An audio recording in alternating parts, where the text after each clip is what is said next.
Dema Jamden, the Jeja, one Rajum Bayanda, Zoba Sanjari, one on Shazun, Dema, the Orish, Jidenja, Majivon, the Velcano, Joana, Fada Menum, Jedema, Sanje, Jamden, the Major, Shaja Tubana, Sasan, Roger, Jamsuch, Dema Jumden, the Jeja, one Rajum Bayanda, Zoba Sanjari, one on Shazun, the Orish, one Jidenja, Majivon, the Velcano. Lama Tsongkapha Menam Jedema Sanjay Pejawa Shaja Tobana Shasan or Jedo Jasuch. Kansekan Zowa Jedamazea Sajan Dena Combat Maninji Dende Nacho Jason de Zekepa Jama Chahase. Nanda Kunga Chodo Susanwa Ishi Jasu Sejan. Chavan Jiden Sumnama Mema Gombo Shoni Jama Chahase. Chenjo de Machimenda Vishe Sendon Rawa Jama Chahase. The region of Siva Sumajan, Yaman Jenjan Machas, Gumbo Tuji, and Bottom Jajan, Tumbabo, Sonoma Yadan. The Shisha Machas and Motaban Deja, giving us on the region of the majority of Shiju Machas. Trainer Travel Lanya de Labatala, the Shinga Genduna Yachas and Divachi and Mejas and Yawap. Rangi Simne Yoso, the tennis and get them by Kamara Rima. You must have a sugar the Melam Lord agenda decision. Sonam de Atom Jesse when you command on the ginger. Gada Nada Shiva Lodri, Siva Son and one show. To the teacher, the blessed one, one the Lord is true, completely perfected, fully awakened being, perfect in knowledge and good conduct. Supratam, Lord of the world, supreme guiding means to retain, teacher of gods and humans, to you the completely and fully awakened, the blessed one, the glorious conqueror, the subduer upon the shadow of I prostrate make offerings and grateful refuge. To the teacher, the blessed one, the one gone beyond, the Bodhisattva, completely perfected, fully awakened being, perfect in knowledge and good conduct. Supratam, Lord of the world, supreme guiding beings to retain, teacher of gods and humans, to you the completely and fully awakened one, the blessed one, glorious conqueror, the subduer of the shadow of God, I prostrate and make offerings and grateful refuge. The blessed one, the Bodhisattva, completely perfected, fully awakened being, perfect in knowledge and good conduct. Supratam, Lord of the world, supreme guiding beings to be tamed, teacher of gods and humans, to you the completely and fully awakened one, the blessed one, the glorious conqueror, subdue from the shadow of clan, I prostrate, make offerings and go for refuge. When I supreme among humans, you upon this earth, you placed out 7 strides then say, I am supreme in this world. To you who are wise then I prostrate. With pure bodies formed supremely pure, wisdom motion like golden mountains, fame that blazes in the 3 worlds, winner of the best, to you I prostrate. With the supreme signs placed like spotless woman, color like gold, to you I prostrate. You are immaculate, the 3 worlds on earth, incomparably wise one, to you I prostrate. The Savior having great compassion, the teacher having all understanding, the field of merit with qualities like a vast ocean, to you the one come to blessedness I prostrate. The purity which makes one free from attachment, the virtue which frees one from the law of gods, the one path, the sublime pure reality, to that Dharma which pacifies I prostrate. Those who are liberated and who also show the path to liberation, the holy field qualified with realizations, who are devoted to the moral precepts, to you the sublime community intending virtue I prostrate. Do not commit any non-virtuous actions, perform only perfect virtuous actions, subdue your mind thoroughly. This is the teaching of the Buddha. A star, mirage, flame of lamp, an illusion, drop of dew or bubble, a dream, a flash of lightning, a cloud. See conditioned things as such. Through these merits, the sentient beings obtain rank of all sin, subdue the four forms, either delivered from worship of suffering, illusion, sickness, and death.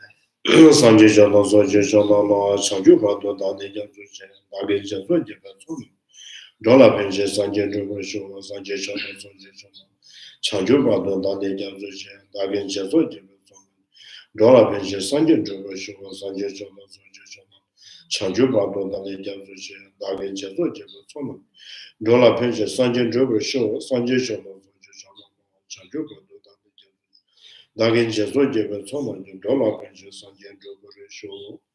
I go for refuge into Lama, to the Buddha, Lama Tsongkapha.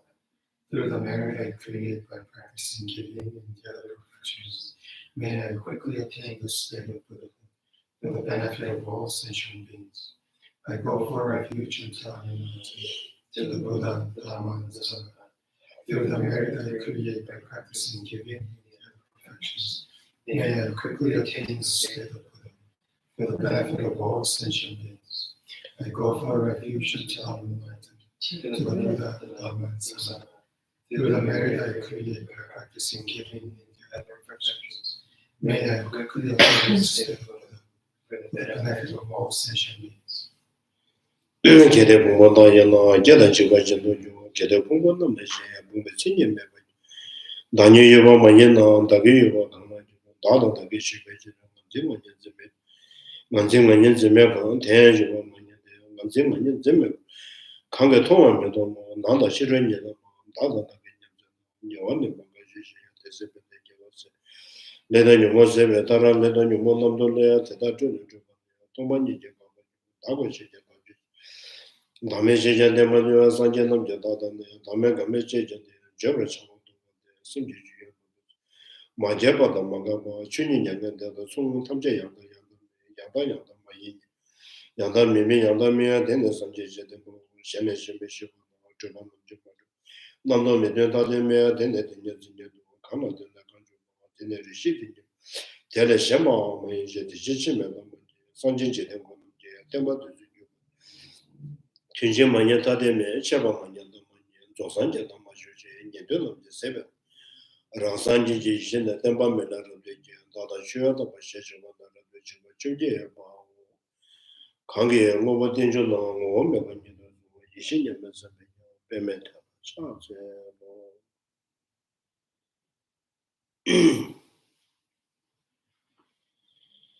So, page 197.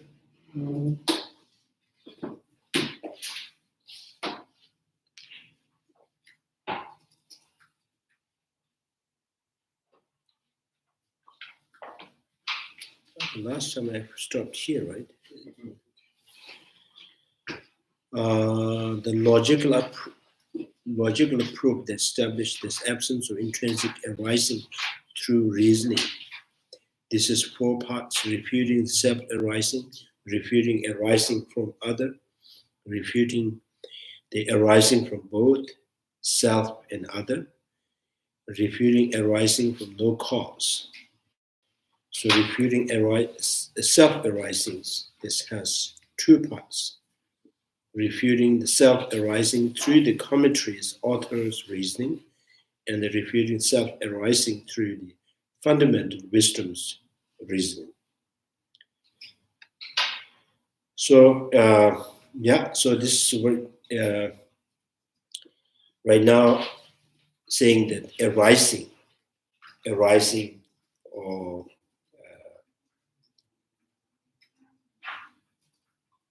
being born or arising is not self-made.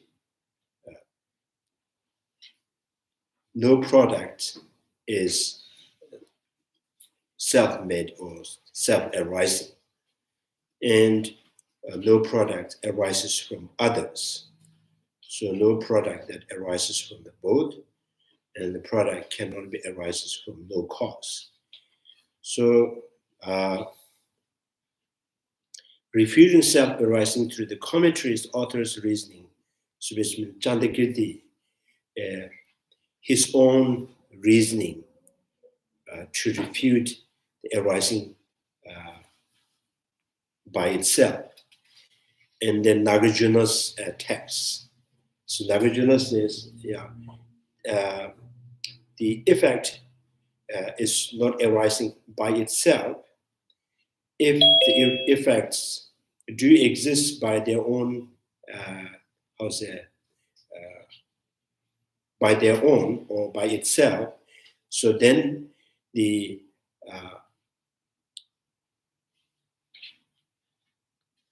so this is and then there is no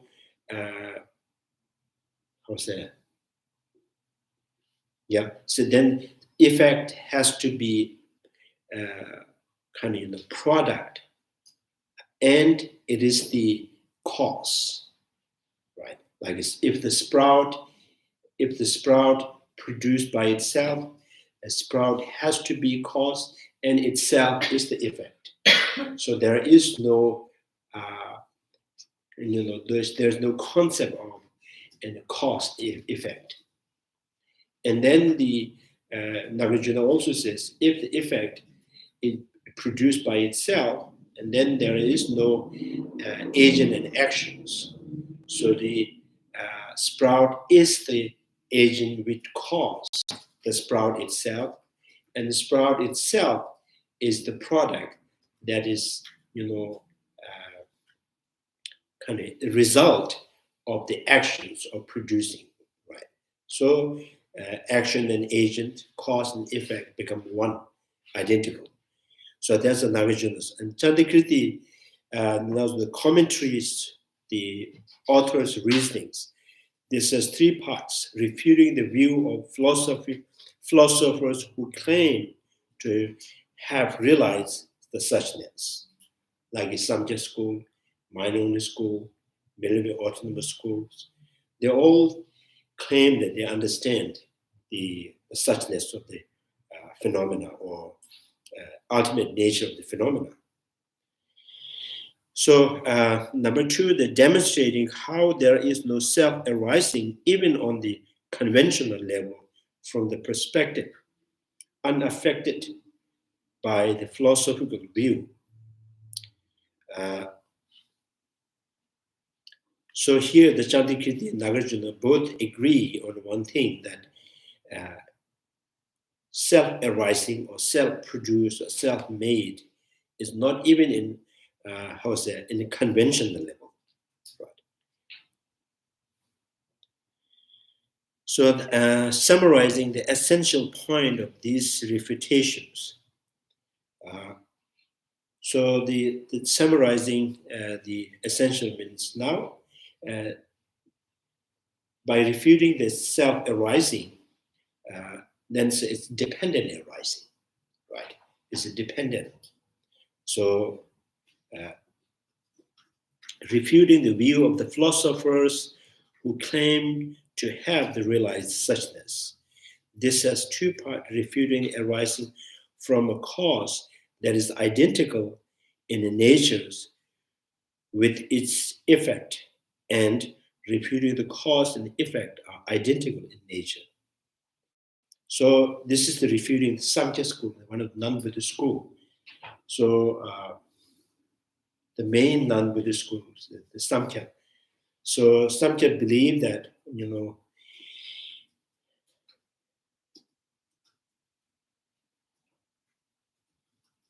Samkhya, and we call Tangjemba.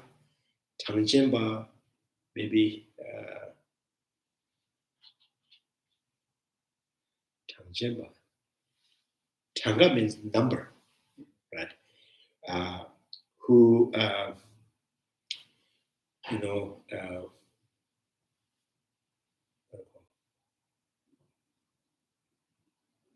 so who believes the Samkhya school, they believes that every phenomena, every kind of existence can include in the 25. So 25. So first the principal substance. So they call Zo, right? I think here the primal something like that. So there's this is the primary substance. Principal substance is like source of everything. everything is expression of that particular the energy or that source. So that primal substance, and then the rest is expression. So namju, right? So expression, the primal substance, the expression, and the Atma, right? So, and within the Samkhya school, and there's a divided into two: the Samkhya who believes in the creator, Samkhya who refute or reject the creator. So Samkhya who believe in the creator, the Bhagavan, who is the cause of everything, and then there's this, that primal substance is represent the Bhagavan. Right? So Samkhya who not believing in the creator, and there's a primal substance is there. This is the source of, the substance is the primal substance is the source of the samsara. So if you destroy the primal substance, and you are liberated. So the way you destroy the primal substance is not like you have to apply any antidote, because you have to do is you have to recognize this is the main source, this is the main cause of me being confused, right? So, and then the primal substance will shy away from you and never come back to you. So that's how you attain the liberations, right? So, and then another Samkhya would believe in the kind of creator and says that is the one of the aspect of the Bhagavan who want you to confuse, and you want to be kind of find the way to freedom, right? So sometimes they call is the there's just a Mahamaya. So there's a in the female form of the one of the deities is one of the Bhagavans, the aspect.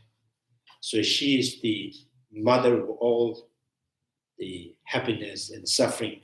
so she created that. Right? So the Bhagavan who believe in a creator and not believing creators. The not believing creators is that a substance is there, which is the main cause.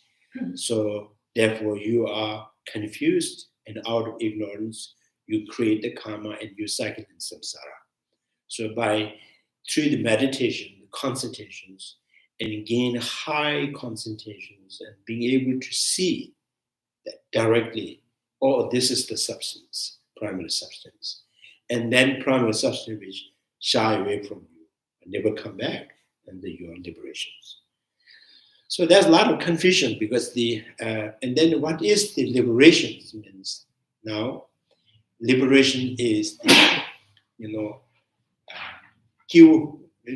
this is the Atma of the self with components. Atma with free from all the objects. So there's no object to conceive, there's no object to imagine, there's no object to desire. That self is the liberated self. So we always question that. So if that is the Atma with no conscious or Atma with conscious. If Atma with conscious, the conscious nature of the consciousness to perceive, to see things. So how can liberated Atma with no object? But his consciousness has a nature to perceive the object. So then they again try to kind of defend that. so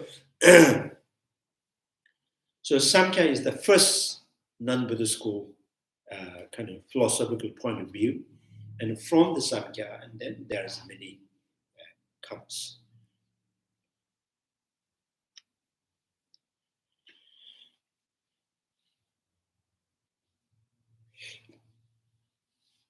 So maybe we should find a better English translation for Tangjama. Tangjama is asserting the numbers, right? Kind of, or proclaiming things, including in the 25 numbers. This is the Samkhya. Yeah, Samkhya. Yeah, yeah, we call Samkhya.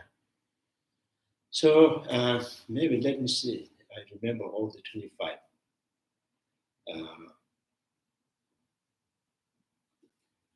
The primary substance, 1, and Atmas, 2, and then the Ongbu Chuji means the 11 sense power.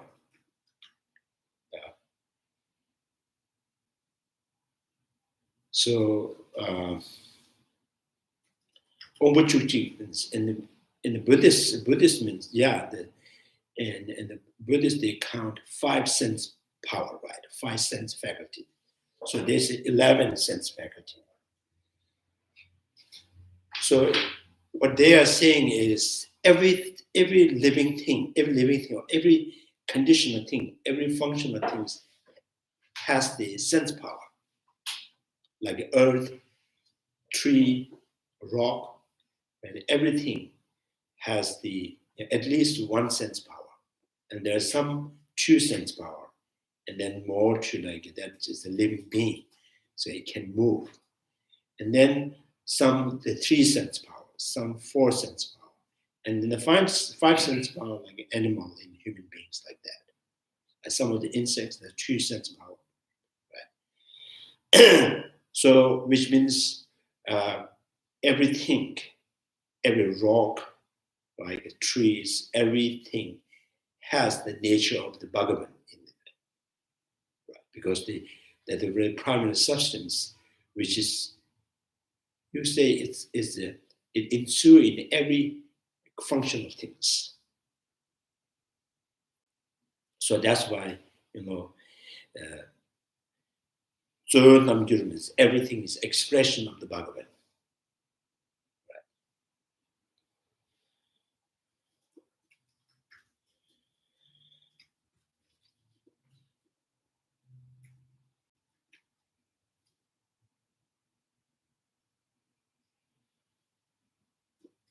So refuting the arising from refuting the view of the philosopher who claims they have realized the suchness. This is true by refuting arising from the cause that is identical with its effect, and refuting the cause and effect are identical in nature. So there they have, sometimes this is like a barley seed, soil, waters. They are substantially separate, and sometimes they say they are all in one nature. So one nature is all an expression of their primary substance.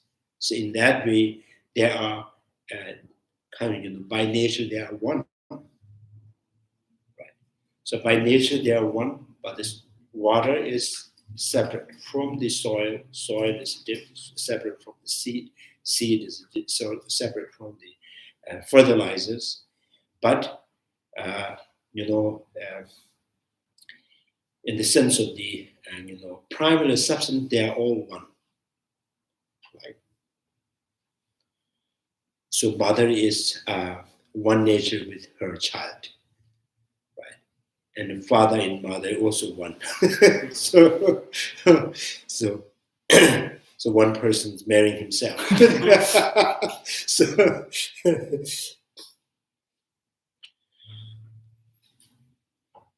So that's the I think because this refuting the arising from the cause that is identical in nature, so which is its effect. So the first has 3 parts.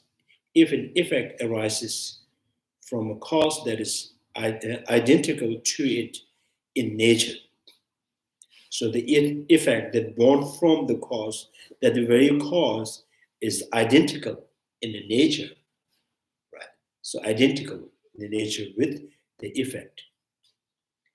Its arising will be pointless. So this is if cause and effect are identical in natures, and then it is pointless to say the effect arises from the cause. If effect arises from a cause that is identical to it in natures, it's contrary to reasoning, rejecting the defense aimed at avoiding these flaws.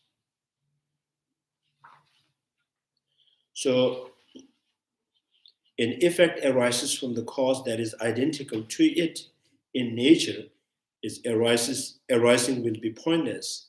If things originate, that now this is Chandrakirti's root text. If things originate from themselves, nothing is gained.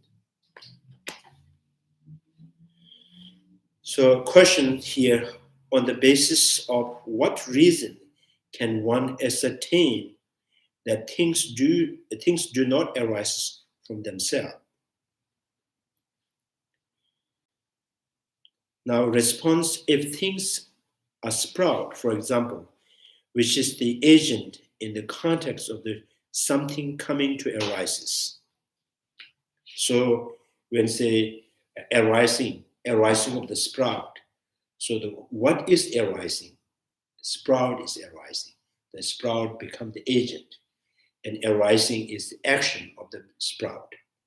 So the coming to arises originate from themselves. So now they think that when the sprout is arising of the sprout, we can, yes, this is the arising is the activity or action of the sprout. That sprout is the one that is by itself, right, inactive to coming, right? So sprout by itself is kind of making itself arising, making itself coming. So it's very strange when you say, so for example, today is Sunday, the Monday is coming, arising of the Monday. So the arising of the Monday means, so the Monday that coming is caused by the Monday itself. So today, the Sunday is disintegrating, therefore Monday is coming. Now the coming of the Monday is caused by the Monday itself. So, arising of the Monday, that arising of the Monday cannot be a future. Right? It's not future. If future means yet to be born. If the Monday that is coming is yet to be born, not exist yet, how can it act arising and coming? Right. So if the Monday that is already exists, right, it already exists, therefore it is, it has the activity of coming. So then if the Mondays already exist, it has to be present. It cannot be future. Right. So that's, context, something coming to arise is originate from themselves. Nothing additional is gained by coming into being such manner. So if the Mondays already exist, and then once the Monday, in the Monday morning, there's nothing new because it is already exist. Right? The reality of the sprout, which is its existence, has already been obtained before. So the very sprout that is arising is already obtained before at the time of its cause. So during the Sunday, the Monday must be exist because during the Sunday, Monday must exist. Monday had exists before it manifests, right? So the ahead of Monday, if the Monday itself exists, it should exist in Sunday.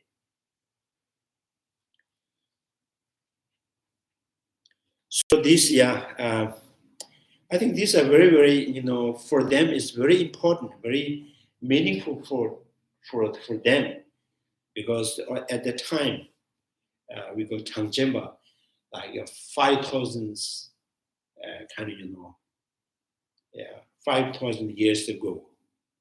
So there's one Brahmin. And he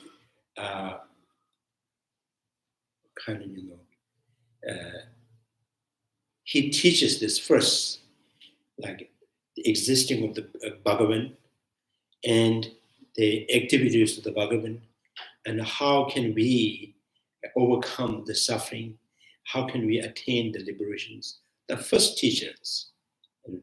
So he taught this, and he also write many. There's one, the Sisung, Sisung. This is non-Buddhist school belief. There's no really kind of solid evidence. So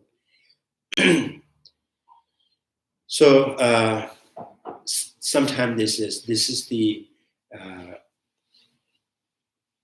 this person 5,000 years back. He born in India. He's the Indian Brahmin, and he taught this kind of samsaric about the samsaric activities. The first, once he complete his writing, the first student is the Brahman. So the God Bhagavan came to him, and he gave this teaching to the Brahman. Right. So it's kind of and then there's some of the teachings then, and he why he was giving this to the Brahma, and some books are lost, and then this is the one of the big. I don't know where he fall. He fall in ocean or something, and the fish eat that. So, and there's one the fisherman. He caught the fish and he opened this, and then he find this book. There are a lot of stories. Yeah, the Superman comic is.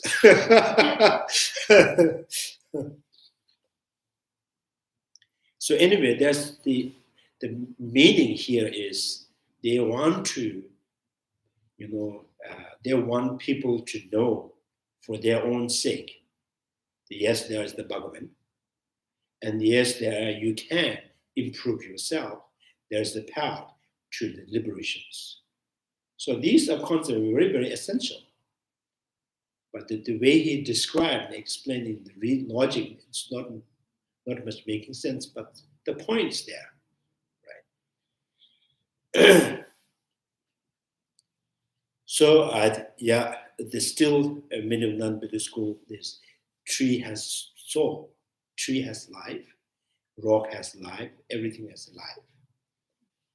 So because everything possesses the sense power, sense faculties, some 1, some 2, some 3, right?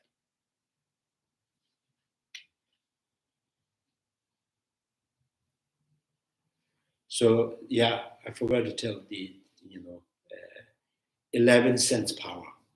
The 5 senses where we know: eye, ear, nose, tongue, and then nga, speech is the 1 sense power. Nga lapa, the hand, gangba, feet or legs, leg, and then nga lapa, gangba, and then butt, and then the organs, male organs, female organs. So there's these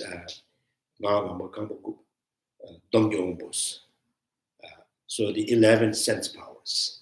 So this,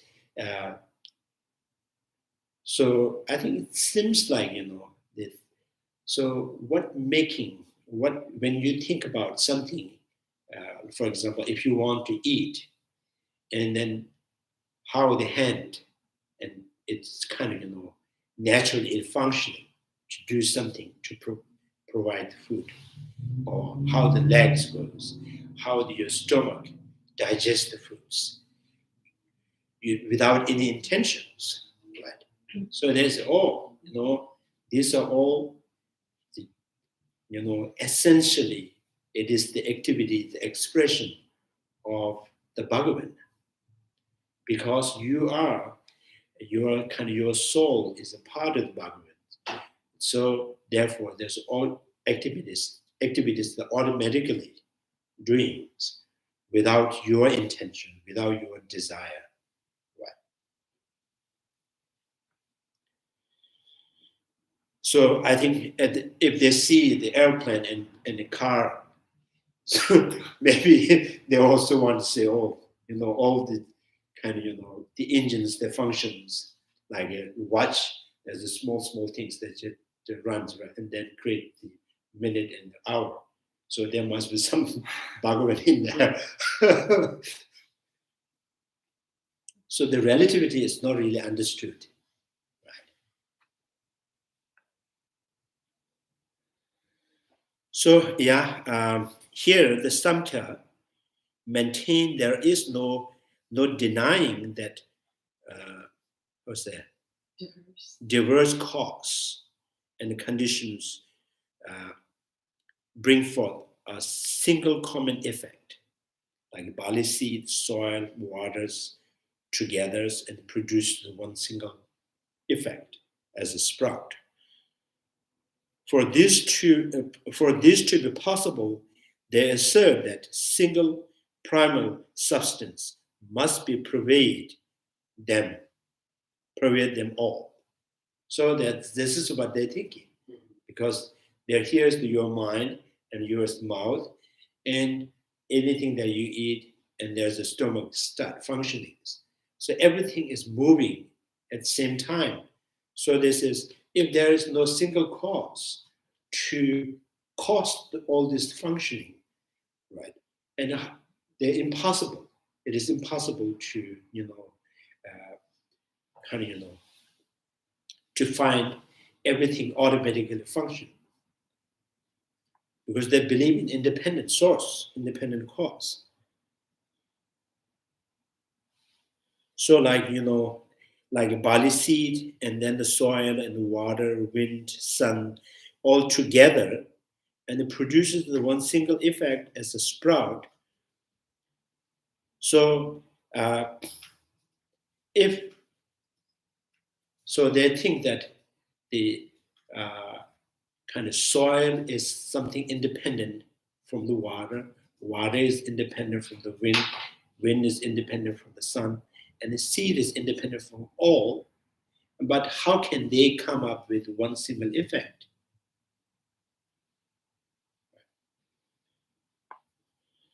So then there's this, actually seed, when joined with the corporate conditions, seed is changing relatively with the soil, with the water, with the wind and the sun. So then by changing, and it gives rise the effect, the type of effect, the sprout. So this is all these are independent, substantially separate from each other. But to give the one single effect, it must, pervade the primal substance, must pervade them all. A shared single nature of these cause and conditions. So therefore, whatever is the nature of the cause, the barley seed, for example, it is the same nature as that of the conditions, the water, fertilizer, and so on. Likewise, the nature of the sprout and the nature it causes and the conditions are also the same. This they assert to be natural of all manifestation of phenomenal reality. So all the main cause of all the expressions. So which is the primary substance. So because of the primary substance in this assembly of the cause and the condition, therefore, without their agreement, they give one single effect.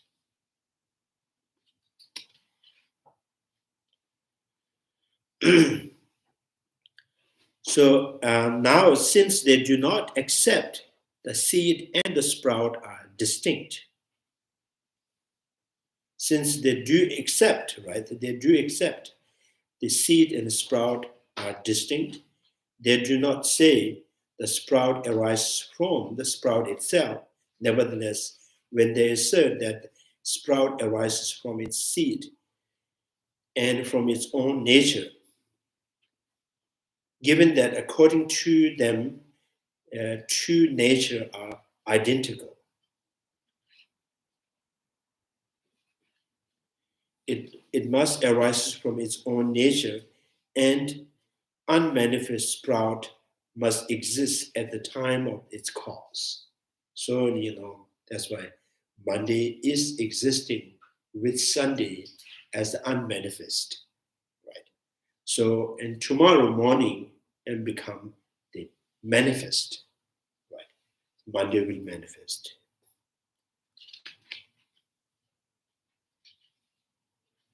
So sometimes they want to say, so Monday is already exists with Sunday. And again, we questions, if the Monday is independent from the Sunday and exists during the Sunday, so why not it exists before the Sunday? And they say, maybe. So, maybe, yeah. And then sometimes they go saying that, everything is already in that primary substance. So which means you are already in the primary substance before your mother has born. So you are already exist, right, before the mother has born. So I think it's really kind of, there's a giving you the platform to create the picture. Oh, the angel brings the baby to the mother's. Here, this is you. So that every baby is becoming adopted. So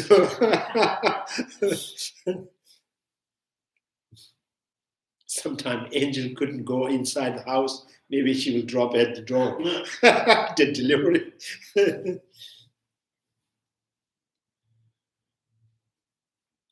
I think this automatically, this is kind of thought is just, because once you believe, you never really kind of try to understand the real suchness. You just, you try to understand the ultimate natures from your own assumptions. You're not objectively analyzing. You have built or create your own assumptions. With that, you want to know the reality. So that's the problem, yeah.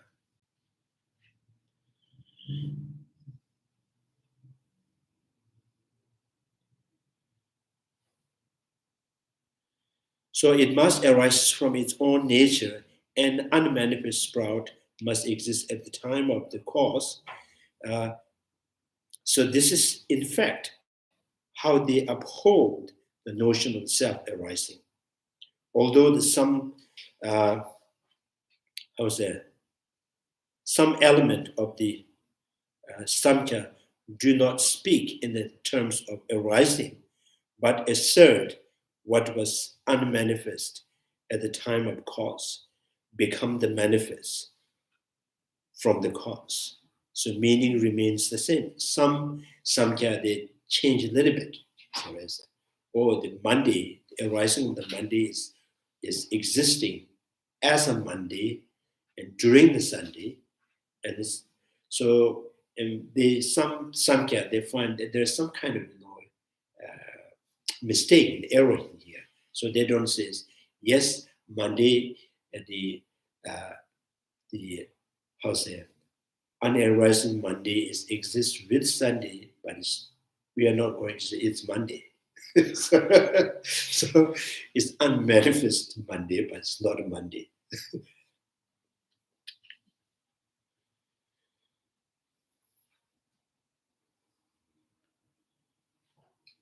So I think so this is why they believe the time.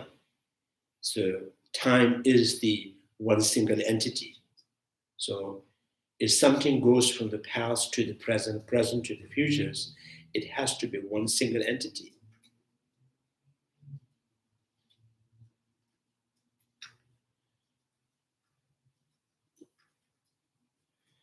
So this is also the manner in which Samkhya Samkhya's accept the universal and its particular to be identical in nature.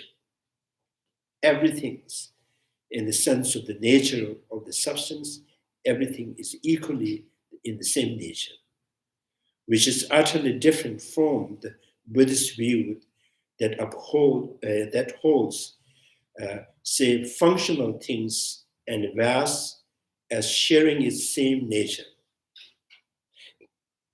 Now, if the entire reality or natures of the sprout were to exist at the time of the seed, given that it is impossible for there to be a manifest sprout that is a different from the sprout's reality, then the sprout itself will have to be a present at the time of its cause, not just the sprout's nature or its reality. In that case, having already came into being, it would be pointless to arise again. If something already exists, and there's a point, so there's no point. It has to be born from the kind of cosmic condition. If the sprout is already exists during the seed, it is the pointless to think that sprout is sprout happened due to the seed and the assembly of cosmic conditions. If the baby is already exists before the mother has married or mother has pregnant, and then it's pointless to say she gave birth to the baby.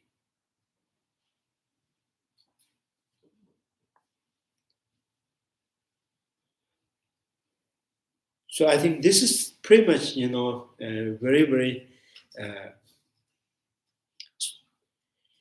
it's total confusions on the continuities, confusions about the time and relativities and dependent originations. So everything they think is all independent.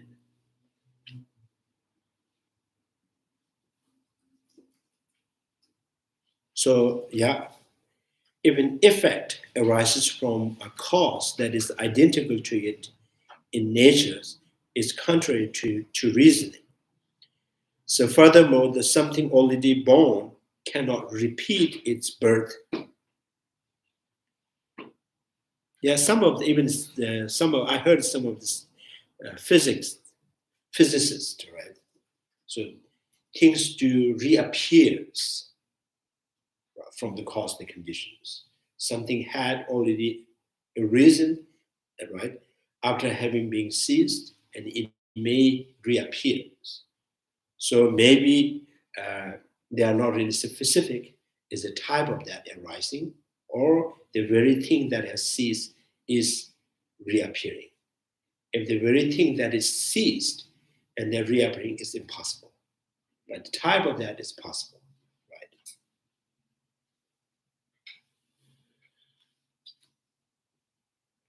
right? Furthermore, the something that is already born cannot repeat its birth again, arising in a redundant manner, having already arisen. So redundant means repetitive. Huh? Repetitive. Many times. Okay. Redundant manners having already arisen. The conjunctive, furthermore, indicates that this is the fall that ensue in additional to the point about how arising becomes the pointless. If something arises from its own natures, even if one upholds the thesis of the manifest versus the unmanifest effect, we could refute by saying that if the manifest effect is already present at the time of the cause, this contradicts one's own premise. So if something already exists, and there's no point to born again, arise again. And if it is not present, so we could refute the thesis by analyzing whether the manifest effect and its nature are identical or different. So if the sprout is not exist during the seed, and sprout has newly born, newly arisen, and that never exists in the past, so then how can that be, right? Kind of, causal time and the effect time can be identical,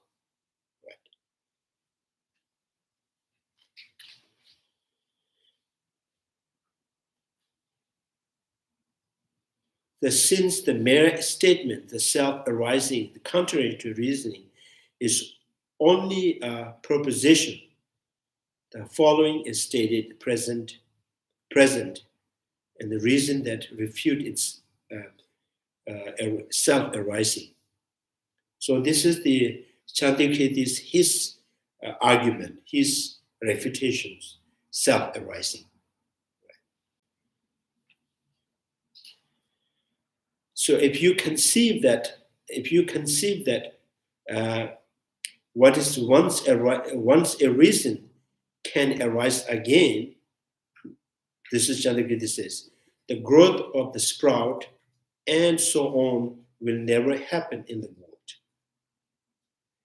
And seed will reproduce themselves until the end of the time. If there's a kind of, self-arising, self-producing, so then once the seed has ceased to exist, so it has to be manifest again.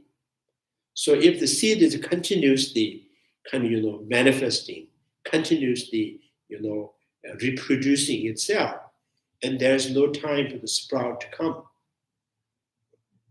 So that's the Chandrakirti, his own kind of argument. So now if you conceive that, that is assert that what is once arisen, such as the seed, can arise again, repeating its birth, on what ground will you assert that this repeated arising of the seed will end and the sprout will appear? So I think this is the really big questions.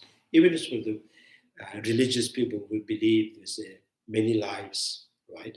Life after life. So coming from the past, the present. If the one self, one single entity as a self that's repeating again and again, so then this is really kind of, it's a big problem. So we say died, and the very person who died born again, and that person's died and born again. So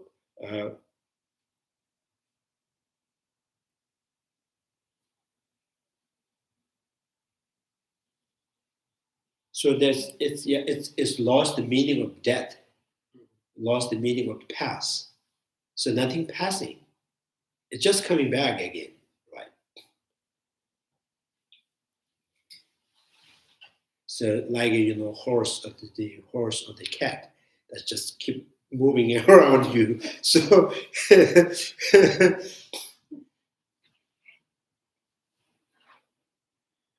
so this is the kind of and the Lama Tsongkapha Essence Eloquence also mentioned how's that, quoting from the Asanga's text. So the nature of the conditions, the past never coming back to its positions, present never standing still, future has no control at all. So that is the kind of the significant kind of the mark of the conditional phenomena. What has passed, that very thing that has passed, is not repeating, not arising again. And what is now is not standing still. What may come is not voluntarily or not the intentionally or not by itself. Is future is depending on the present, is depending on cosmic conditions. Future shaped by the present cosmic condition. So future is not controlled by itself. And the present, there is no present that's standing still. The present is the base on the past and the future, right? So what has passed is not repeating. So this is very kind of, this kind of logic, the kind of analysis is very harmful to who believes in independent time, who believes in the continuity in one single entity.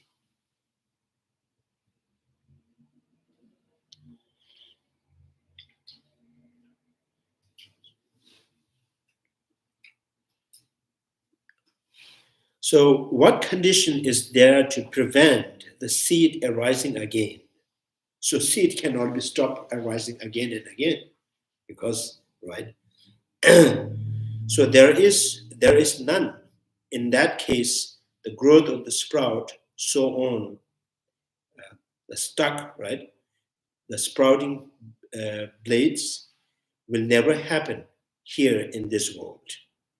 So the Chandrakirti says, now you can, farmers should give up for their harvest. So because the seed will come again and again.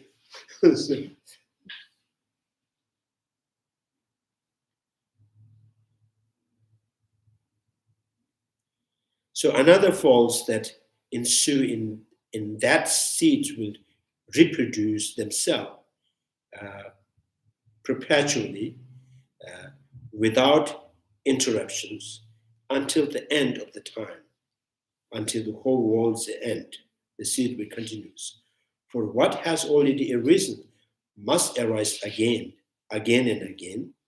The objections reveals two flaws. The effect within the shared continuum will never arise. And the cause within the shared continuum will arise perpetually with no interruptions. The state and state self-arising to be contrary to reasoning. So therefore, self-arising is not possible.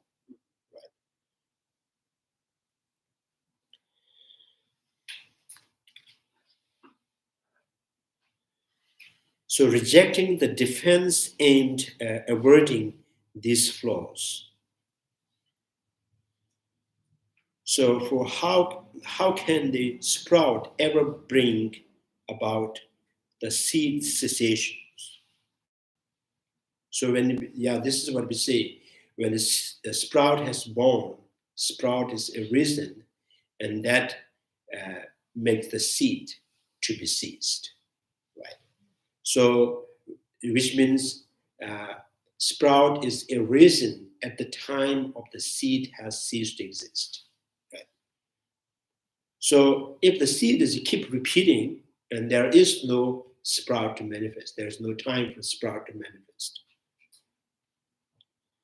Suppose they maintain that conditions beneficial for the arising of the sprout, water, kind of spring season, and so on, help transform the seed into something resembling the moist grain, moist grain, right? What's moist grain?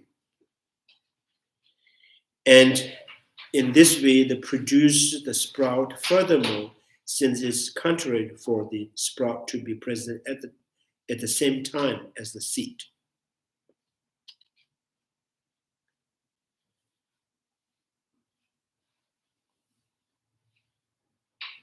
So I think for the Buddhists, when the seed, kind of in the processing with soil and water, and it continuously changing its shape and size, everything. So, and as the result of that, and then the sprout is manifest. So, which means there is nothing is repeating, right? And for them, this is the repeating. So the sprout that the first time you planted in seed, a soil, and with the soil, and then continuously change, and the very sprout that manifests. Now seed has came in the form of sprout, right? So it's kind of the one reason for the Buddhists is there's no repeating, and that's the very reason for the Sangha school. Yes, it is repeating. So which means what they're thinking is the things in the past is transferred to the state of the future. So anything that happened in the present, right? Present has transferred from the past. So it's still repeating again. So that's why, Nagarjuna, chapter 27 or something. Yeah. So it's a human being, and he died. That human being who died has transferred. He has to go, and then next life, if he is born as a God being, so that human being has to be there within the God body, and then because of the God body, there's another self of that person is the God. Now there's a two self. One, the human being came from human realm to the God realm, and then a very God being that is born with the God body. Right. So, that is the one thing. And then second is when a human being has a karma to be born as a God being. Now, because of that karma, he has the potential to be born. That coming of the God being is already coming of the God being must already exist with human being before the human being has died. So at that time, which means now this human being is half dead, right? And that God being with human being is half born. Right? So that is also not really feasible.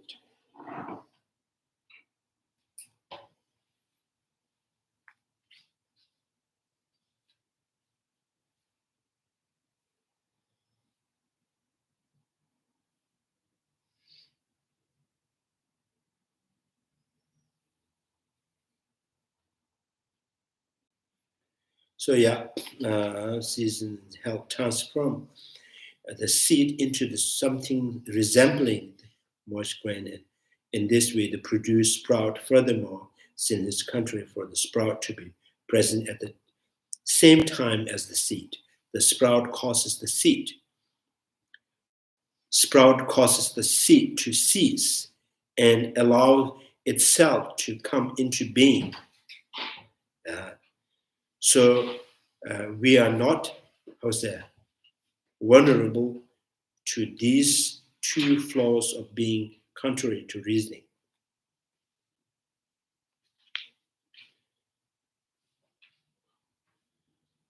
So I think there's already contradictions. One, there says, because of the sprout is manifest, it sprout ends the seed, right?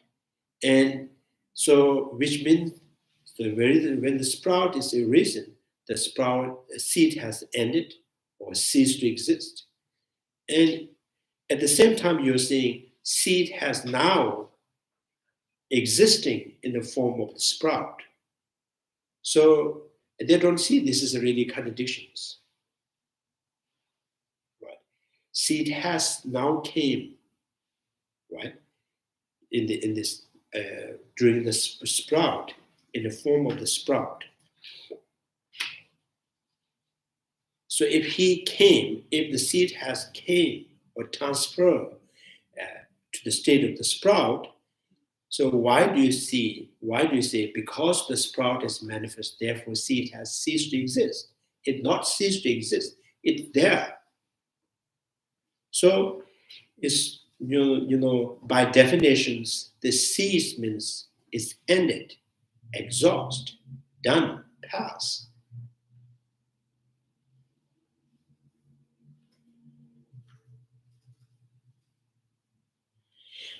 So yeah, we are, and since the seed and the sprout are not different nature or not different reality, it is also not the case that things do not arise from themselves.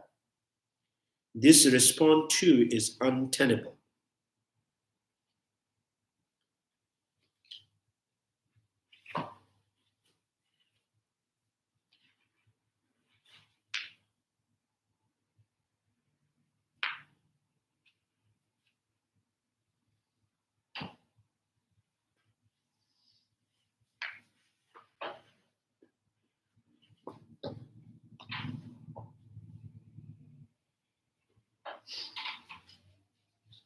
Seed and the sprout are not different nature, and also not seeds. Also not the case that things do not arise from themselves.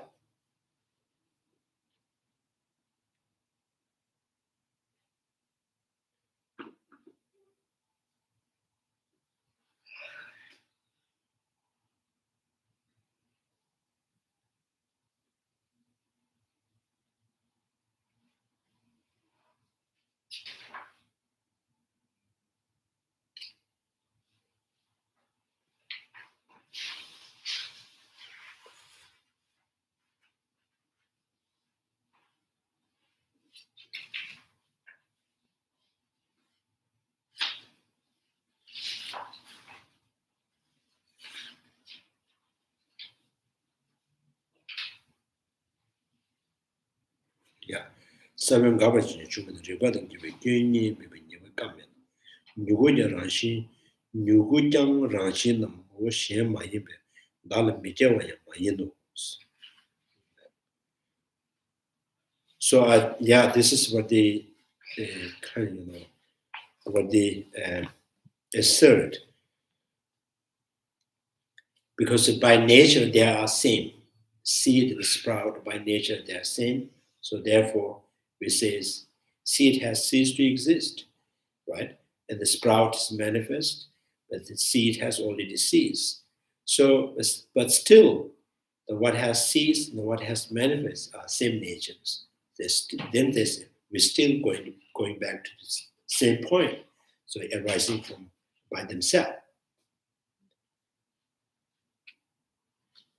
So if by natures, by nature, everything's all phenomena, all conditioned phenomena are the same. So why not baby can born from father, right? Why the father? Because so barley sprout can born from the rice seed. So they are identical in the nature.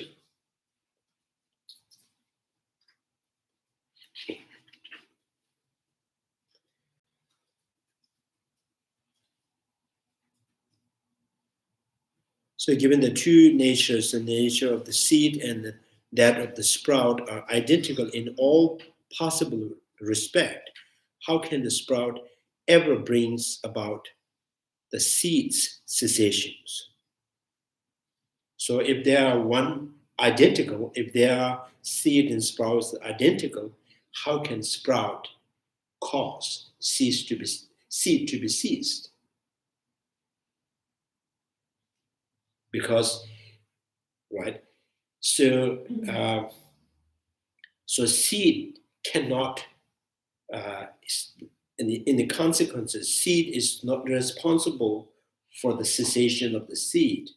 because, seed is not going to cause the seed to be seized, because because the seed is sprout is the one that producing itself, and the seed is also producing itself. So how can sprout is this causing the cessation of its own nature?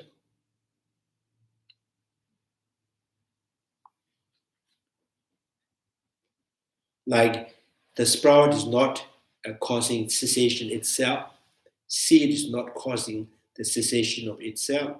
And so how the sprout, since the sprout and seeds are identical, and how can this sprout can cause the cessation of the seed? Because they're identical. Right? Every identical can cause itself to pass or to exhaust, and the sprout has the quality of the cessation of itself.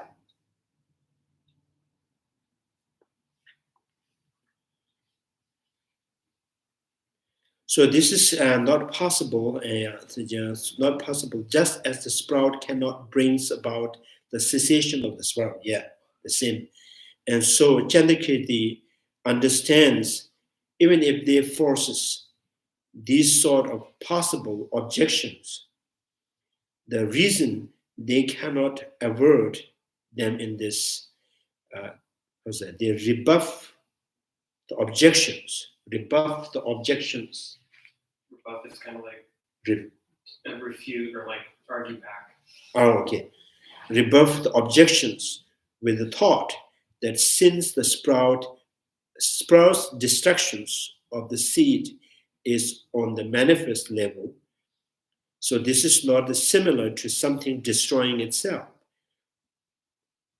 So they're saying, in a manifest level, like in the expression, in the appearance, and the way of saying, they're saying, this is the way of saying, or this is the appearance, in the level of appearance, it seems the sprout is causing the destruction of the seed.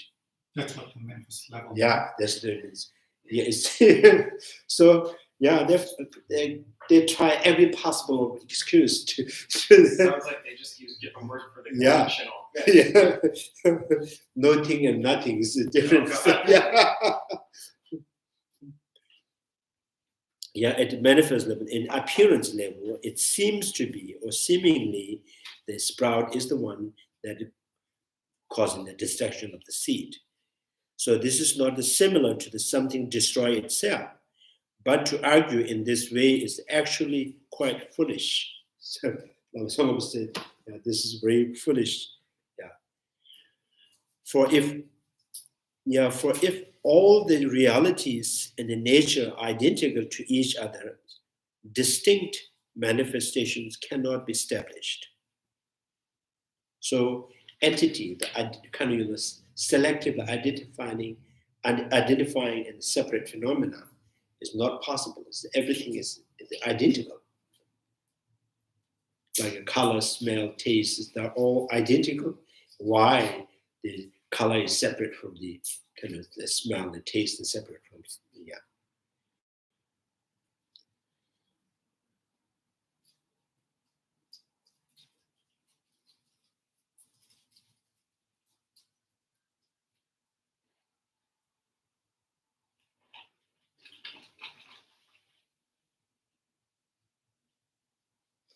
I think these kind of all one natures. Sometimes this kind of invalid reasonings can use in the expressions that helps people to be more positive. Like your enemies is part of your God, right? So maybe God wants to teach you the lessons of being practice of the patience. Right? He is no different from the God. So it kind of temporarily helps you like calm. Oh, he's God. So tomorrow I'm going to fight him back.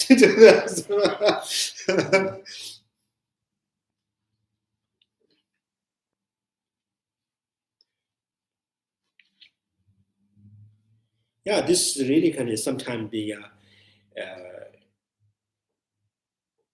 so sometimes the insurance, the company, they have this kind of, use the language, act of God. It's not responsible for the insurance company. So which means act of God means there's a flooding, earthquakes. So they're saying that this is all caused by the God, right? So,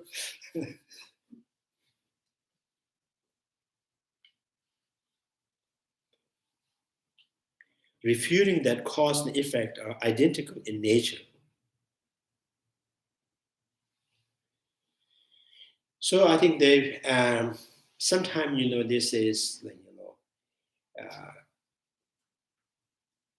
dunju ibki kebratans. Dunju ibki kebratans. So the proof of the existing of the creator, the proof of the existing of the creator, this is dunju ibki kebras. Everything that you see, the plants, the trees, the human beings, so they gradually transform, right? It's not just in a second. So this is the sign of the creator existing. And everything have different size and shapes, and that is also the proof of the God existing. If there is no God, and everything has to be same, we should have all same color, same size, right? All the trees, they change at the same time, right? So I think they do eat keratons, and then because the limit they no find in the space in the earth, right, is also the proof of the God existing.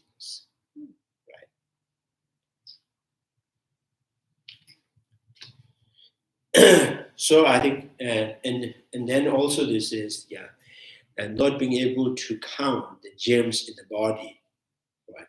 Exact numbers, if you cannot figure out, so that is also a sign of the God is existing. So I don't think I'm not sure it's compliment or is there kind of it's criticism to the God. So everything unknown is because of God.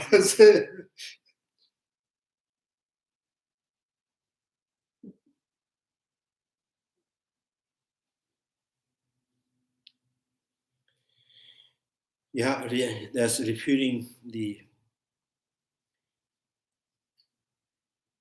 I think this is clearly signs that they don't really understand the relativity power of what is the mechanism of the cosmic conditions and the factors and the composite and the component phenomena. So these not really understood. So they think these are functioning naturally, doing something, right? So there must be doer, right? There must be someone, and behind that is driving them. So that has to be the creator. So if you have a Swiss watch and maybe in the center of the Swiss watch there must be creators who moves things to that.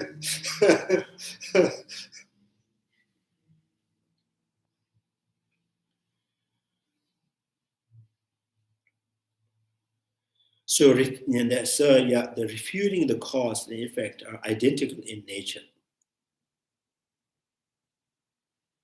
I think so. Some of the neurology. They I saw in the video. There's a one in the conference or panel discussions in the His Holiness Palace. So one of the scientists,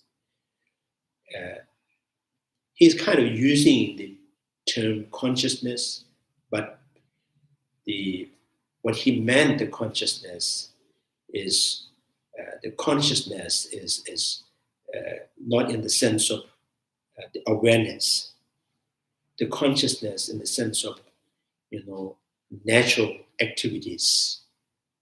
So like, when he's saying that, like for example, when you eat something and then your stomach start functioning, digesting, right?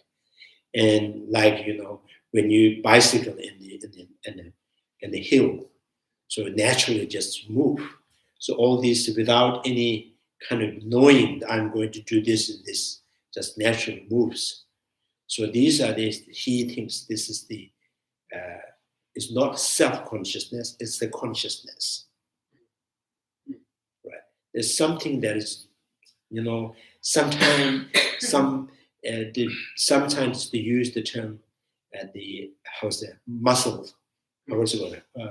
Muscle memory. Muscle memory. So yeah, so muscle memory and everything that things that do by natures, right?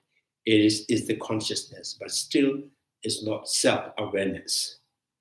So self-awareness, the consciousness, the awareness is like, oh, tomorrow I have to go somewhere, right? And then you just plan intentionally, you just move. That is awareness.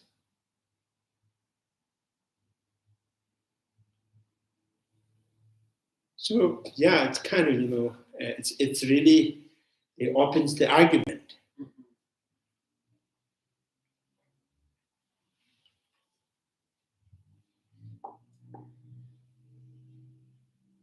Yeah, in the Abhidharma's text, the mental factors, they count. There's two mental factors. There's like it's like we call Tokpa de Chöba. Tokpa de Chöba means there is a kind of, the mental factors that particularly functioning in discriminating, like what to do or what not to do. And that is the, one that is, the grosser level, and the one that is more detailed, top of the chairs. So, like when you are watching TV at the same time, you can read books, you can make a phone call, and you can do some kind of recitations. So there's one mind that is for listening the news, and one mind is checking the messages, right, or reciting. So what are these? These are you're referring that the consciousness which lacks the self-awareness. So the Abhidharma text, these are all consciousness that is kind of the focusing on the grosser level, and some of the some of the sense of discriminating the awareness of the mental factors that is more detailed. Sometimes you lose the detail, and you just kind of going with more habituations. So you're reciting the texts and just looking there, here, and there. So because once you memorize, it just naturally becomes very natural, it's like what do you call it, mechanic. So just doing that.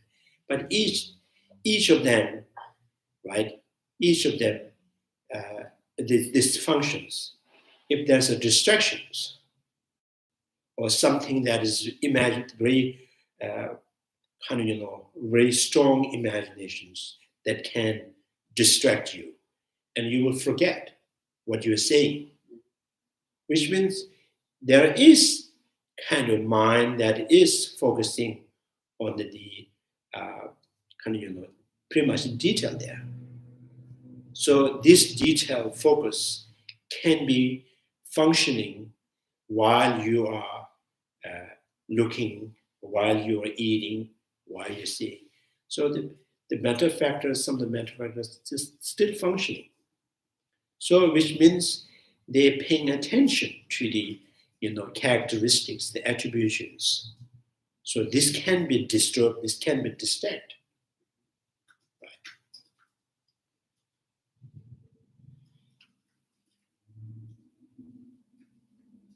Right. Like when you are on the bike, and also your eye consciousness is it's very this is the very much is the driving conditions.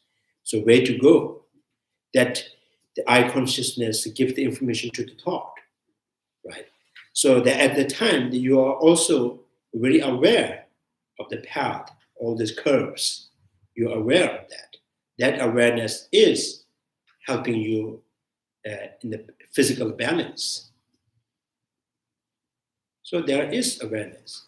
It is not like muscle doing by itself, right? Not just muscles.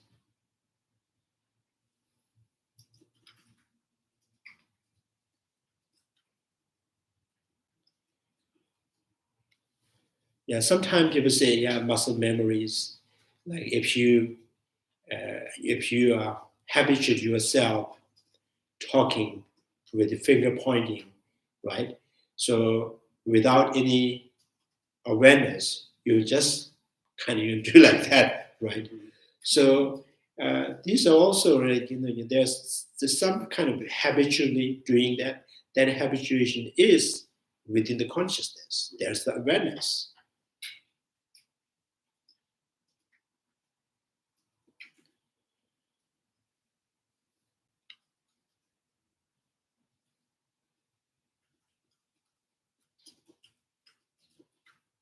So this whole, yeah, this was saying, yeah, the Samkhya school. So everything, like all the functional things that you are not knowing how they are functioning, and then they goes back. Oh, this is all caused by the kind of creators. The creator is doing, but if without your consciousness, without your desire, without your kind of the physical effort or kind of the force, there is nothing, right? So without elements, and the trees are not growing, right? So it's the elements and the kind of the assembly of the cosmic conditions. It really kind of contributes the trees where it grows, and it kind of strengthening everything. So once you know and you find there is no creator activity in there, it is, is the dependent rising. It is cause and effect functions.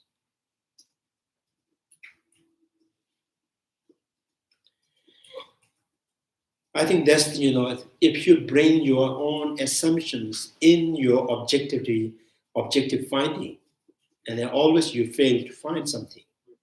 Right? So the Samkhya school, they already decided that God, the Bhagavan, is the creator of all phenomena. Every activity is behind there. The driving cause is the Bhagavan. At the same time, we says, if you commit kind of the wrong karma, you will face the consequences. So, and at the same time, that karma is caused by the Bhagavan. Right? So why not you drag your Bhagavan in hell? So I'm not alone. So, right? Isn't it interesting that doesn't that also refute the need for karma? Because I was just thinking of how if it is self-produced, then karma has no effect. Yeah, self-produced karma has nothing to do with that. Right. Yeah. Which makes there's no logic. Yeah. So that the point. What is the point of refuting the self-arising? Because things are arising dependently. Things do exist, or things do grow, or things are growing, things are aging, things are disintegrating. It's not by itself. So it's just depending on the factors, right?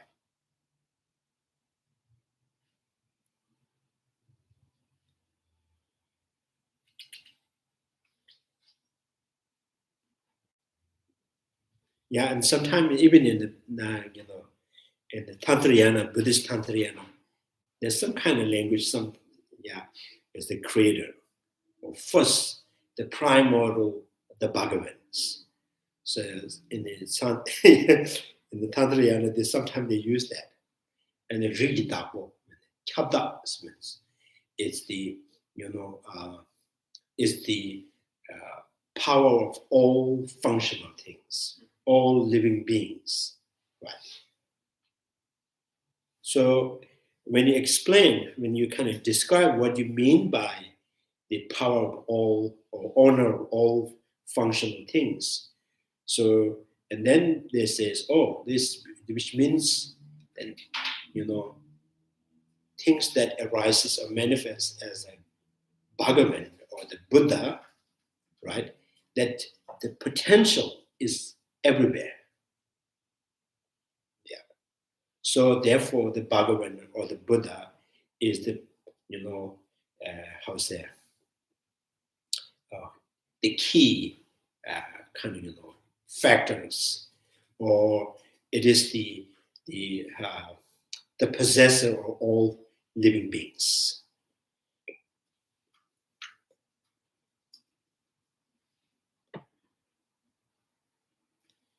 So in the Sanskrit traditions, in the Tantrayanas, use many kind of language that is ordinarily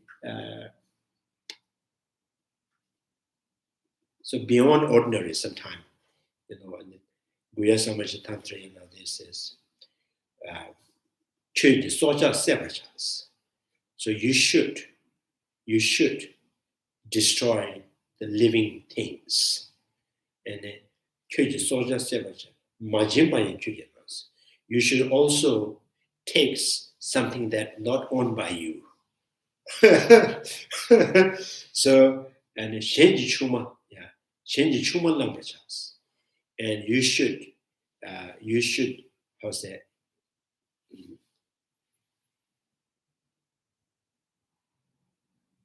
Chuma means the wife. You should you should have the wife that not belongs to you. So then in the commentary it says, you should kill or you should destroy the living things. Living beings means socha. So living means something that has life, right? And what you mean by those living things and the living beings to kill, and then so all this, the energies that functioning, moving by negative emotions, these are all living things. You should destroy them. You should discontinue them.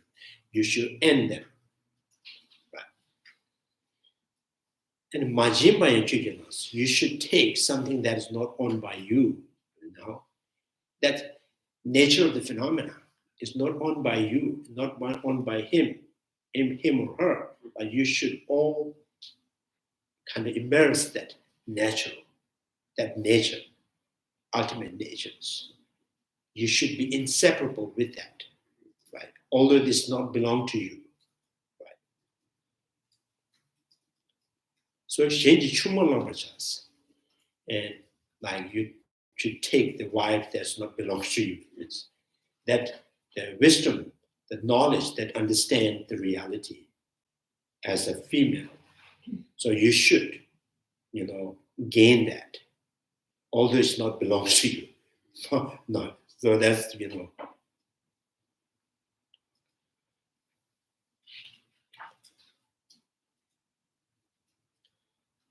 So I think that also kind of explains the suffering, that many of the suffering, although you have no intention to cause the suffering to yourself, and you are the kind of primary mind, or the active consciousness is trying to be more positive, but small subconscious habit that's still ready to cause the suffering.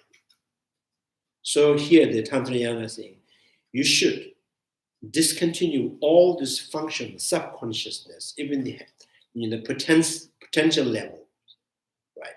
So like which means the Tantrayana trying to reveal the antidote that is not really mentioned in the Sutrayana. Sutrayana talk about the antidote, but in more like objective level, and the subject, some of the antidote is hidden in Sutrayana. So Tantrayana reveals the hidden antidote. Right? So what is that? Means the settled energy, kind of activating the settled energy, and it turning into the powerful antidote.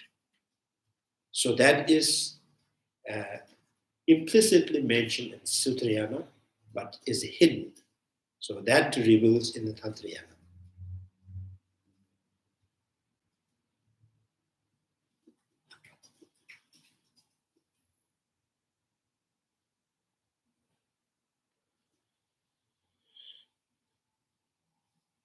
So yeah, so which means now this all these confusions in the non-Buddhist school, and particularly Samkhya school, is caused by not understanding the relativities that dependent arisings. So everything they believe the independent intrinsically exists. So therefore, they,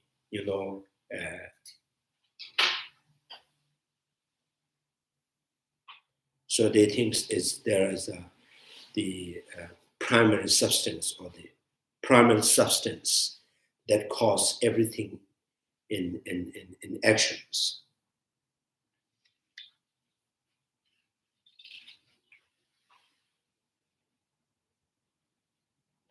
Sometimes even the arhat, there's a sutra and some sutra says, even the arhat has a bad habit. So like the people who has a habit of mumbling, right? So even if you become arhat, you have slightly this kind of habit of mumbling. So although there's no anger, there's not any negative emotions, out of habit you do that. And then sometimes, and there's a story of during the Buddha Shakyamuni, two bhikshus, the very young age, like around 17, 18, so they attain arhat. So they have a habit of playing sometimes. So they just climb the trees and like that. So these are, this is a subconsciously the habit that is, so some kind of, this habit, the habit is due to the stain of the afflictive emotions. So there is no afflictive emotion, but there is the stain of the afflictive emotions, right? So when the Buddha, one who become the Buddha, is free from not only afflictive emotions, even the stain of the afflictive emotions, and always that you don't see any kind of defects in the Buddha and his kind of physical actions, verbal actions, in any kind of in the intentions. There is no negative habit.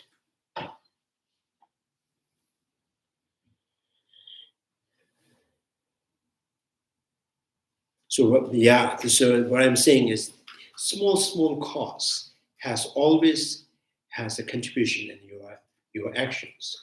Although the major consciousness is playing at the positive, but small consciousness. Sometimes you can see, like, some people have very kind of polite and right, but you can later on, maybe after a few years, you can sense, oh, that's his intention. So there's something, right? So there's negative intention and some slightly defect intentions with function with positive activities. Like even the arhat has the activities that is done by the stain of the afflictive emotions. So which means this every single cause, like for the sprout, there must be cause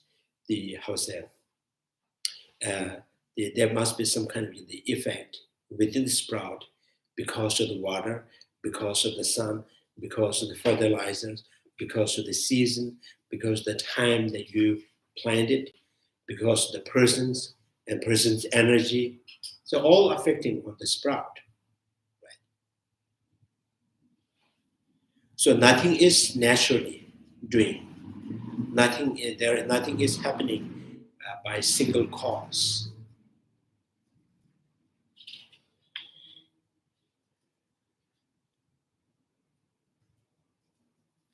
Refuting this response aimed at rebutting objections. If it is through the shunning its prior reality that things turn into another things, how can they be two identical? So this is also the author's reasoning, Chandrakirti. So you might assert that by abandoning the seed stage, it changed into the different state, namely that of the sprout. The seed and the sprout are merely different stage. The seed itself become the sprout. Now, response either. Now, if it is through the shunning its prior stage, the stage of the reality of the seed, it turned into the stage that is another things. The reality of the sprout, in that case, how then can it be correct to assert that two are identical? Right. So things, process of changing things that, by disintegrating and they turn into something else. So what has turned into as a effect, how can that be identical with the cause that has already disintegrated? Like morning is not identical with night.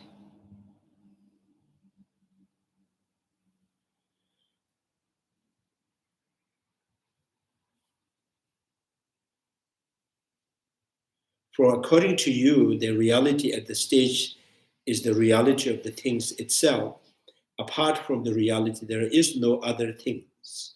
The other thing that is the separate. Therefore, thesis that reality of the seed and the sprout are not distinct at all in any respect to undermine.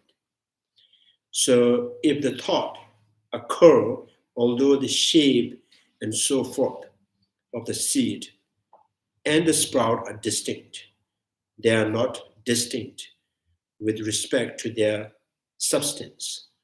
So there is no contradictions in the thesis of self-arising. These two would be untenable.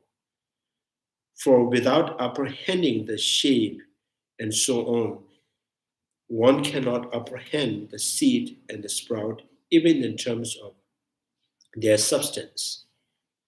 So refuting using the consequences, that is both in both situations, as perpetuability or lack of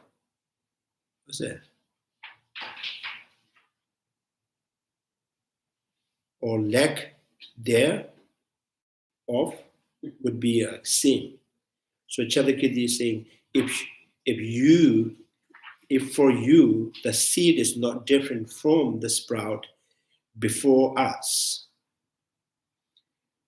then just like the seed, what you call the sprout would be invisible or being identical, just like the sprout, and the seed too should be perceived. Thus, thus you should not uphold this thesis of identical cause and effect.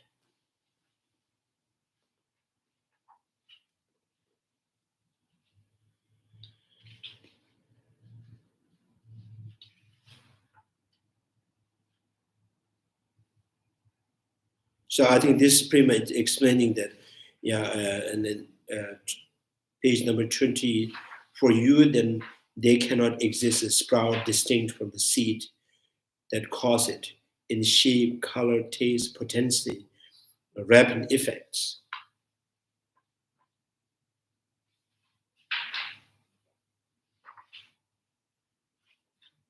Did I skip?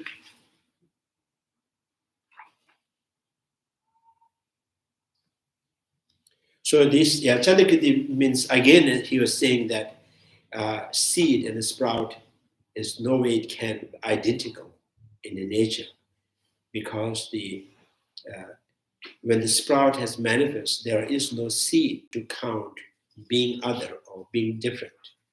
So, and then there is no two, right? During the sprout, seed is non-exist. During the seed, the sprout does not exist. So how can these two be identical?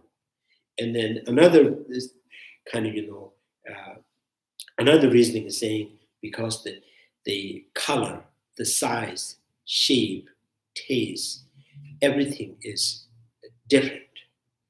The seed, color of the seed, shape of the seed, taste of the seed, the potency of the seed, and the color, size, shape, potency in the sprout are not identical. If there's no identical, how can they be identical in the nature?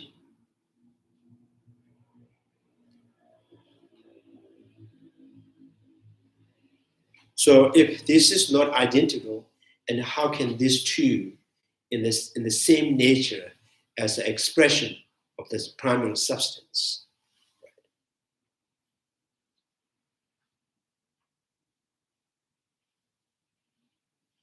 So this is the non-Buddhist school and the things, and also sometimes the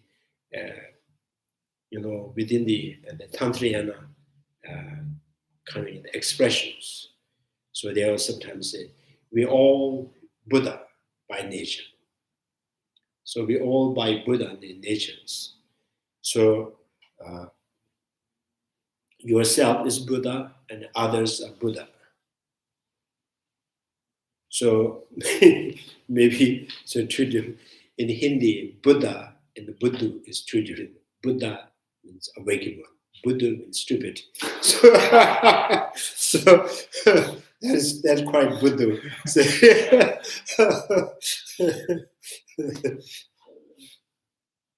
so yeah, it's a Buddha.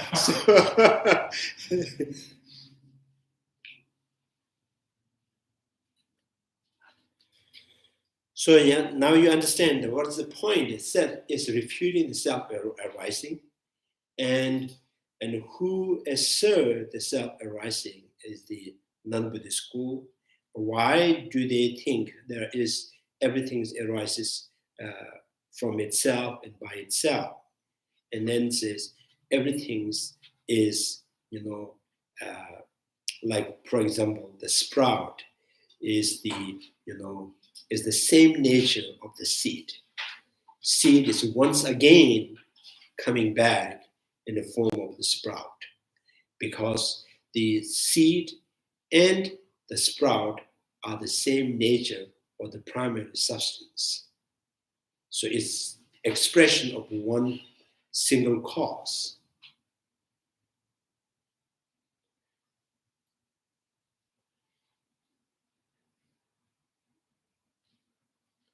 So this is what we need to kind of, where the sprout is happen to be exist, happen to be manifest due to the seed that that goes under the process of changing with the water and soil and the fertilizers.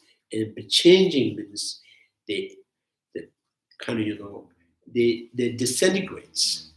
Right? The seed is disintegrating while a kind of a processing with the soil and the water and the sun.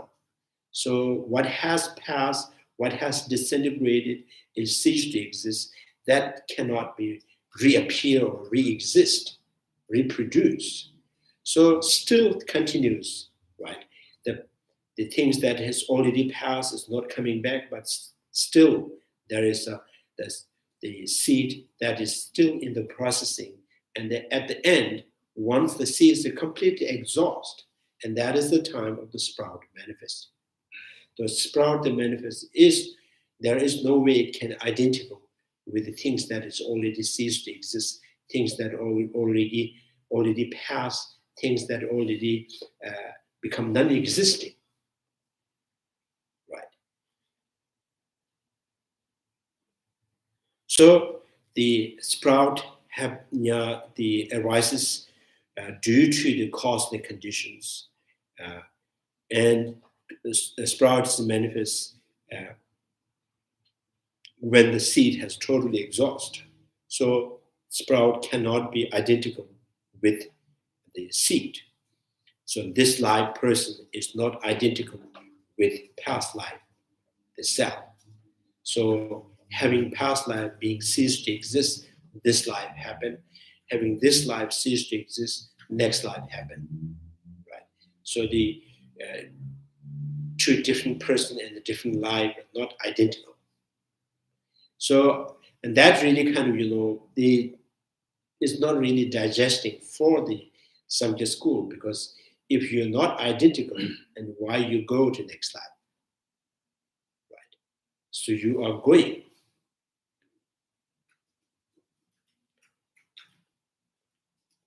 And we also say that this week is going very fast. So this year is going very fast. So this year is going where? Which years? Right? If 2022 is going fast and going where? In 23? Right. So the going and the coming is based with disintegration, past and the futures. The expression, activity of the past or transformation of the past and the futures is the basis for to impose the going and the coming. Right.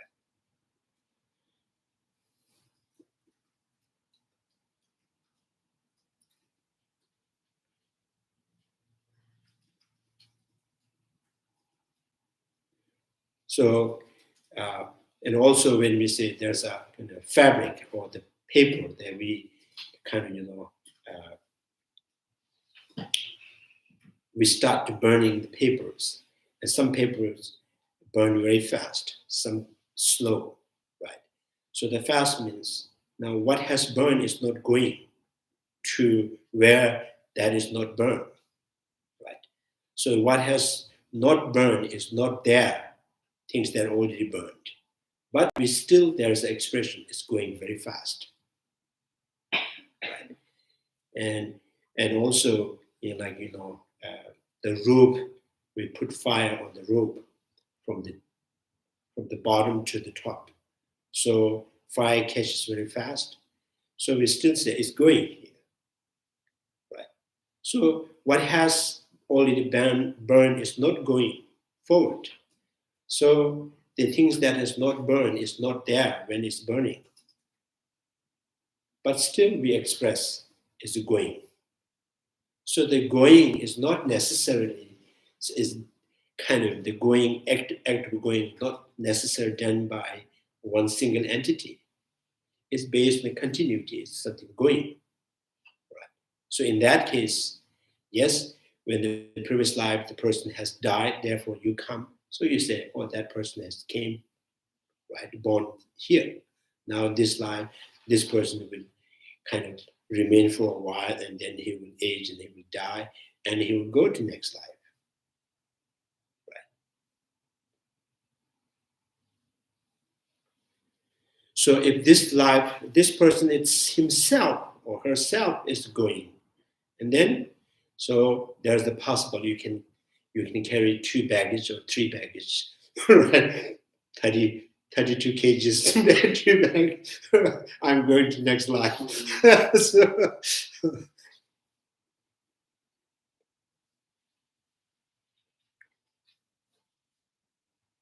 So yeah, it's dependent. So yeah, everything is just, now things are disintegrating, things are keep changing. Now the change is also happening under the rules, under the laws, right? Like tomatoes has to be born from the tribal cause. tomato is not born from the corn seed, not the rice seed, right?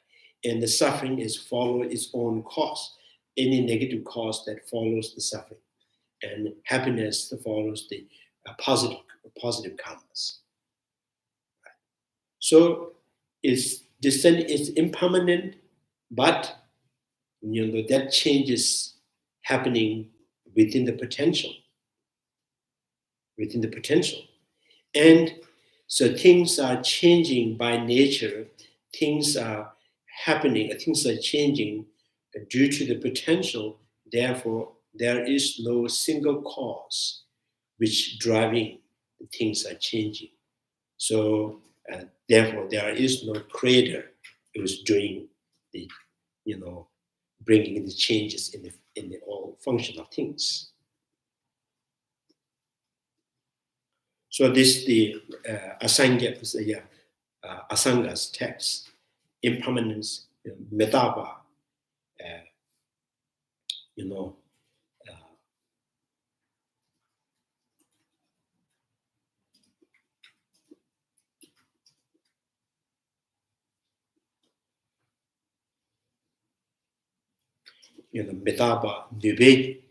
condition. There's like condition three conditions, like impermanent condition of the impermanence, condition of the potentials, and your may begins. And your may begins now. It is not is the condition is not done by and not caused by single cause. Right? Impermanent, the condition of the impermanent, condition of the potential, condition of no one single cause, which rejecting or refuting the creator. Creator is not responsible. Bhagavan is not responsible for things are changing.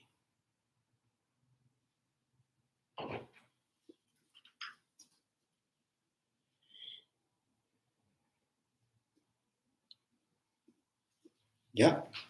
Any questions?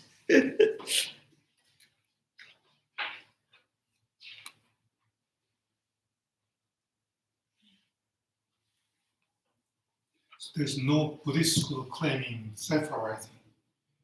No. But sometimes I would say the language, sometimes the term they use self-awareness, self-realizing, self-liberated beings. Right? So which means there's another interpretation. Self-realizers means is referring to the particular Buddha. So they're born in somewhere there's no Buddha Dharma, there's no teachers. So just by looking at, remembering, using the logic, they understand the kind of dependent arisings, and with that they attain the liberations without teacher. So that's how you interpret it, is a self-realized. So sometimes we use, in the ordinarily we use, he is very self-sufficient, self-reliance, right? Which means he is no need to work under someone, so self-employed, right? So it's not saying he's the intrinsic phenomenon. So in Tibetan, we are seeking for independence. So we're not saying Tibetan is independently arising. So we want independent from the communists. So we don't want to stay under the communists. That's where it's independent. So you can be independent. Cow is independent from the horse. Horse independent from the cow. Right? Yeah. Chanju semjo rinpoche, maje bana, jejuji, jeba nyamba, mewanyo, kone konda, pewasho, tonye tawa rinpoche, maje bana, jejuji. Jeba nyamba, mewanyo, kone konda, pewasho, kama simje tamje, dedan denjuji. Ngendo tamje tata, tonga, chanju semba, kanda sushuka, deda gonja, molom jujuji. Karera weko wishi, nazu, pendante, wama, nujuwe. Jere zawo, tinzin jazu, shabe, side batu, denjuji.